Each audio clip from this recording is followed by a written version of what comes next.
Hello there, how are we? Diving back into the beauty world with a bunch of fresh makeup arrivals I wanted to test out with you. You know the deal with these videos. I've gathered up some recent launches that have landed in my mailbox, some new formulas, some just new to me products, or different shades in products I do already enjoy. Plenty to catch up on, from polarising luxury launches to coveted limited edition colorways, so let's get stuck in. Please head to the comments though to let me know if you have any standout makeup finds to report from the past couple of months. Oh, a moment for my fall at-home manicure first. Even though it's spring in Australia now, I'm still holding on to nail colours that match the last of our cooler nights here, and you know I love a chocolatey polish pick all year round.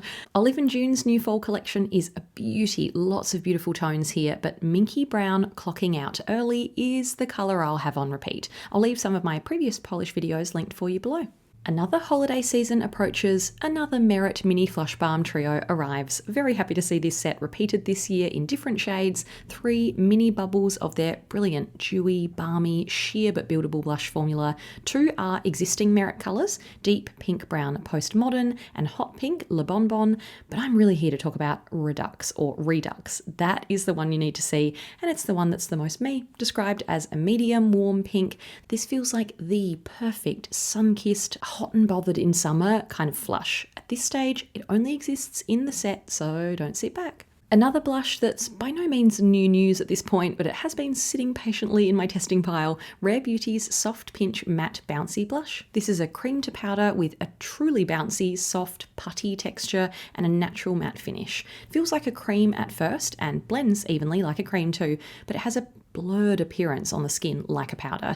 Very smooth, not patchy or drying, and you can be quite subtle with the application, so it's probably a friendlier place to start in the soft pinch family than their really powerful pigmented liquids. Worth is one of my favourite liquid shades, so this is meant to be its true rose sister, but I think it's more of an earthy, warm, sun-kissed rose, again, not as pink as you'd expect for the true rose tagline.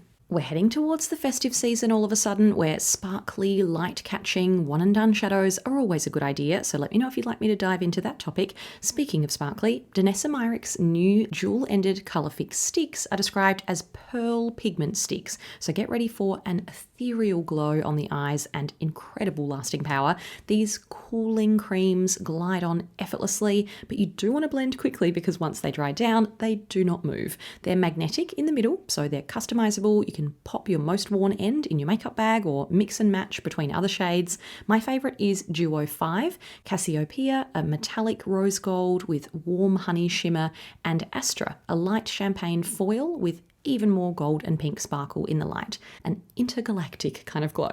More where that came from with Half Magic Glitter Puck in Glimmer Pop. If you're not familiar with Half Magic, it's the brand created by Donny Davy, the visionary makeup artist behind the hit show Euphoria's edgy looks. This pot is called Grown Up Glitter, with the glide of a gel and the staying power of a powder. But this cool to the touch moussey texture means no fallout or mess, so you can focus on building that wet look, metallic, outer space shine. This spectacular icy champagne shade launched in early August. Imagine it with a red lip over the holidays. Oh, can't wait.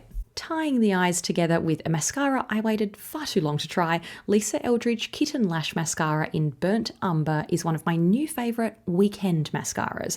Now what do I mean by that? A laid back, daytime, no makeup, super light and fluttery, longer than my real lashes effect in a natural warm brown tone. Then later in the day, if you're getting ready to head out to a dinner or a date, I'd remove that, reapply, and this time build for much more dramatic volume, definition, length, and a fanned out finish. It can do both styles beautifully. Of course Lisa would nail a formula like this. She always does. Kicking off the lip category with another limited edition Merit Trio, the Archival set was inspired by their best-selling Flush Balm shade Archival, a cool, mauvey flush of pink I've loved this year after learning actress Amy Lou Wood wore it on the set of The White Lotus. But this lip trio isn't an exact recreation of the cheek shade. Instead, the Signature Lip Sheer Lip Liner, Shade Slick Sheen, and Signature Lip Lightweight Lip Blush, an unreleased formula you might remember from Merit's Holiday Lip Trio in 2024, are all slightly different cool mauve tones, so it's not a flat one-note colour family. You can combine them effectively. But I think the original Archival blush shade at the top is still my personal favourite pink of the bunch. Now, La Beauté Louis Vuitton entered the landscape in August with Dame Pat McGrath as creative director, a stellar appointment, but the spotlight very quickly shifted from Pat to the prices. It's $160 for a lipstick. 265 Australian, 120 pounds, a staggering new high in the beauty ballpark, more than double Hermes, 3 times Prada. The previous peak I'd seen was La Bouche Rouge, but their component is leather. This one isn't. The only way I can get my head around it is it's aimed at luxury shoppers, not luxury beauty shoppers, made for an existing Louis Vuitton customer to just pop a lipstick inside the luxury bag they just bought, not a beauty lover like me who thinks Chanel and Dior lipsticks 1/5 the price are a real treat, which they are, for the record. I can only hope they don't feel inspired to increase the prices there. As a result, the brand understandably created quite a splash when it launched, and there were lots of strong reactions. Many of you over on Instagram did want to know my thoughts. If not, please feel free to skip ahead, but for those curious about the formulas, the LV Balm is a smooth, satiny, non-glossy formula, but one of the signature glowy pink shades, Tender Bliss, contains glitter with such a strong purple hot pink flip and so much glitter in it.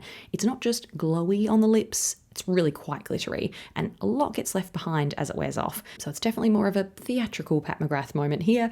The LV Rouge Satin formula is rich and pigmented, just what you'd expect from the mind of a formulator like Pat McGrath. Monogram Rouge is a striking, moody, burgundy berry, a key shade for the brand that looks even better blotted. So if you happen to have $160 lying around, good for you. You might enjoy this. But to me, it isn't an earth-shattering formula to match that earthquake price point. I'll be sticking to other luxury lipsticks at less scary prices in future, so let me know if an overview or brand comparison of this sort of topic and what I've tried over the years would be of interest. Violette FR launched into US Sephora this year, a massive step when you think back to her YouTube tutorials in New York. Who else loved those stylish videos back in the day? She's launched some lovely looking lip creations this year. Let me know if you've tried the stain or matte whipped liquid. But while I contemplate those, I picked up a new to me Bisou Balm shade, Mon Chéri, at Mecca. You've seen me play with this sheer matte, blurred, comfy formula in the past. It's become a modern classic for that just kissed, just bitten Parisian lip look. But this warm brown red is a moodier twist, inspired by chocolate-covered cherry candy. To avoid it looking too pasta saucy brown on me, I apply 1 or 2 swipes, working it in with my fingertips, so it's like an intensified, flushed, elevated red version of my natural lip colour. Lucky Last, a tube that looks lovely layered over Mon Chéri. I visited the Laneige Australian headquarters a couple of months ago. You can see a little snippet in my Matilda on Tour vlog from Melbourne when I went to a big Charlotte Tilbury masterclass over there.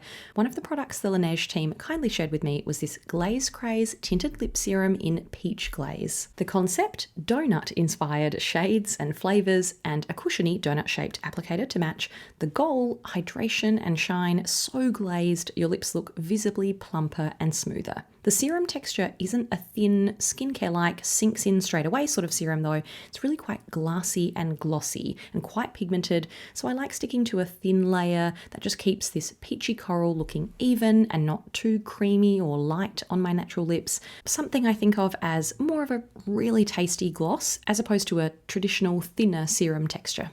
Lovely to catch up and share some new makeup arrivals. Arrivals in my own imagined makeup airport terminal, in my office at least. So over to you for some beauty updates, please. I'd love to hear your thoughts on these formulas, if any jump out at you, are already in your cart, at home, or on your skip list. And please share any of your recent discoveries or favourites from the last couple of months. What have you been enjoying? Thanks for watching. See you next time.